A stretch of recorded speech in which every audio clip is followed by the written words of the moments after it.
ndanezewe cyane kubona ndi ngaha mu ntara ya Muramvya hasanze havukamwo abavyeyi n'ubwa mbere nza ngaha. Icyatumye nza ngaha murashobora kwiyumvira ni kubera ari umunsi mukuru w'abakenyezi kandi si ubwa mbere ndabikora, kenshi ndabikorera i Bujumbura, ariko benshi bahora bambwira ati Natasha mu ntara ni ryari we buguma gusa mu Bujumbura utaje ruguru. Rero no munsi nashimye kuza ngaha kandi si ubwa nyuma n'izindi ntara zozigendera kubera je ndakunda gusangira n'abageze mu zabukuru n'abantu bose mu rusange. Ndanezewe cyane mwabonye ko aba mama cyangwa abakenyezi ukuntu banezerewe, naririmbye na abona fashije na bakenyezi amajana 350 kandi bose baronse ivyo nabazaniye n'ibindi tuza guha abandi duhejeje ngaha. Bagya nyene usanga bagusavye mu nyuma.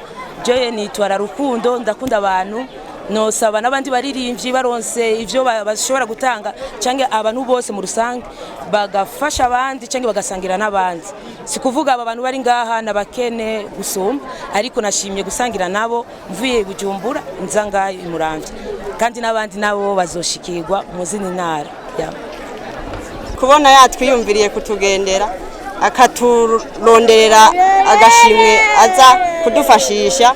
Hariho benshi bamwe tudashoboye kuja ku butike ngo dusuma umuceri, ariko uno munsi turashobora kuza kufungura. Yagize cyamara aragahura n'uwo mutima. Turakengurutse cyane umuryango wose waje kumushikirije gufasha abafasoni na cyane abafakazi ubushimirago na risande umufakazi bashimira kandara. Twiyumva neza cyane kubona dutanguye gushimira Imana iyo yaduhaye Natasha, Imana ikamuduha ikamudukuriza akaja hanze nihabwe icubahiro. Kwizina ry'iwanje rero n'umuryango wa Natasha Indago turashimye cyane, turakengurutse, turishimirije ko ibi bintu yatuzaniye Imana ikamuja imbere akabidushikanira. Turishimye cyane kwizina ry'Imana. Akajambo twomumenyesha n'ubundi ntagende ngo atwibagire, azagaruke kuturaba. Ubuhoho yaje kuraba aho yavukiye, aragaruka turabe n'ubundi natwebwe tuzoguma tumukumbuye.